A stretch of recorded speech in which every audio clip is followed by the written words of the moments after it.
Hey, what's going on, guys? So we have been doing with classes and objects. So we have covered 8 videos on classes and objects. We were doing with the init method on multiple inheritance. So we're going to keep that on hold for some time, and then we're going to start with a new mini series.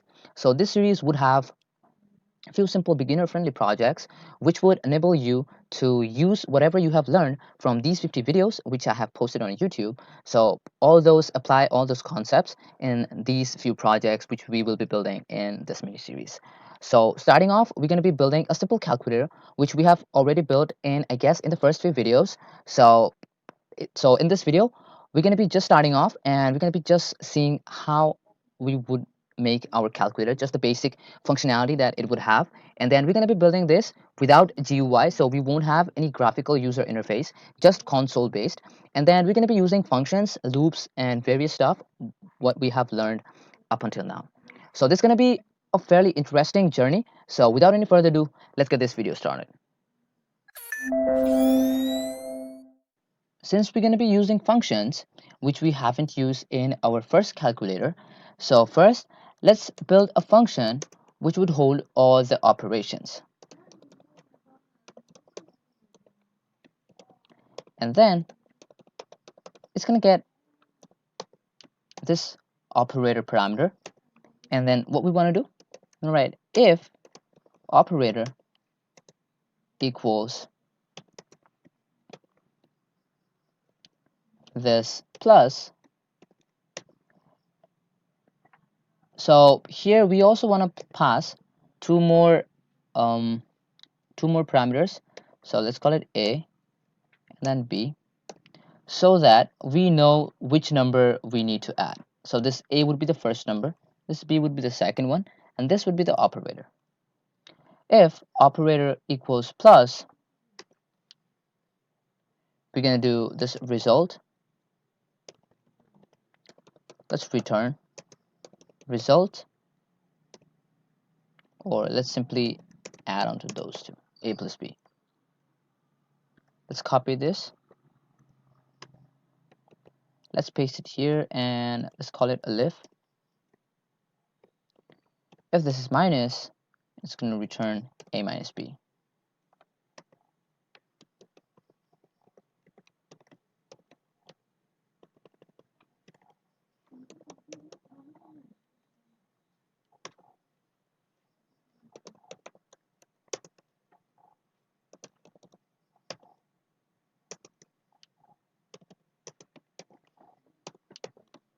And then we want to divide b. Okay, so this is pretty much what we want to do with this function. So this is basically what would happen if we have these operators. Then we also want to build a function to get the input from the user.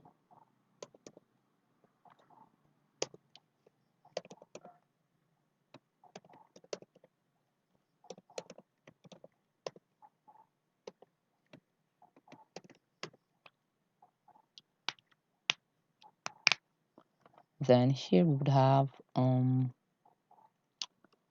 let's call this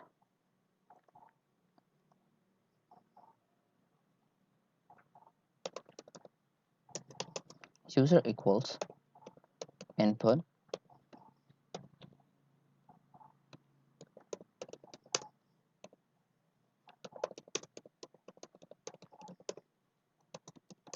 enter the expression.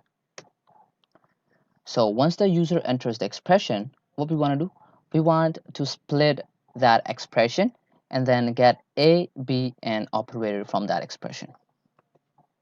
For that, we can write a, b. So here we want to add operator, yeah. And then here we want to write b. And then we can write here user. So there is a built-in function called as split, which basically splits everything. So we want it to split whenever it sees a space. Okay.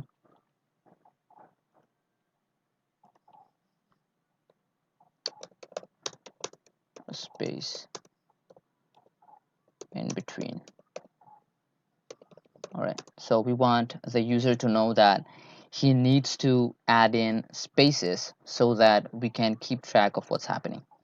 So this is basically what we're going to be doing. So A would hold the first number, operator would hold the operator, and then B would hold the next number. And then what we want to do, we want to convert these into A would be int A, operator would remain same, and then B would be int B. Or let's convert these into floats. Float. All right, so after we are done with all these, now what we want to do, let's call in these functions. Okay, or let's remove, or let's call this function as start. Now let's call this function inside this start function.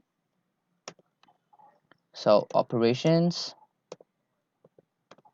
and it would take in this A, this B, and then operator. So then we want to hold this returned value in one variable. Let's call it result, and this would have the value,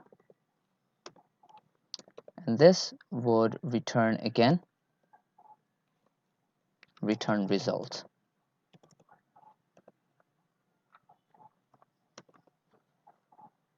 Let's define another function.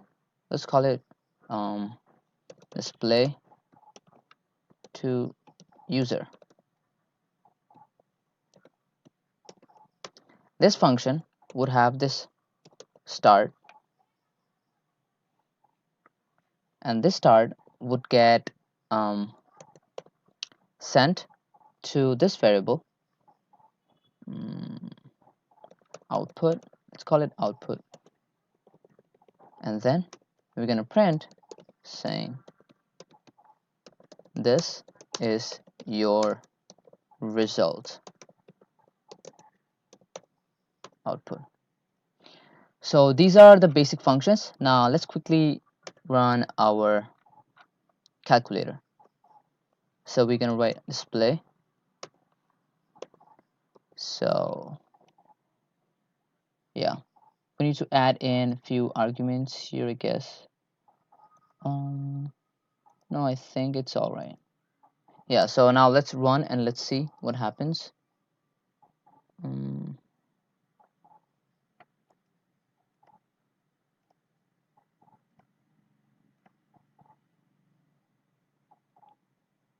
So enter the expression with space, 12 times 6, and enter. The result is 18. So this was the calculator. Let's do it one more time. 78 divided by 98. Let's hit enter. This is a result. So yeah, this is our fairly simple calculator with the help of functions. So if you want to use this calculator over and over again, so you can just add this function inside a loop, and then whenever the user would say that I don't want to continue, so you can basically add in a condition, so which would ask the user that do you want to continue again. So if the user says no, then it would stop, and if the user says yes, then this would run again. So you could add that. So that's it for this video. I hope you guys learned something new. So if this video was helpful, make sure to drop a like, and if you haven't subscribed, make sure to subscribe and turn on the notification bell to remain updated whenever we post a new video. So that's it for this video. Thanks for watching.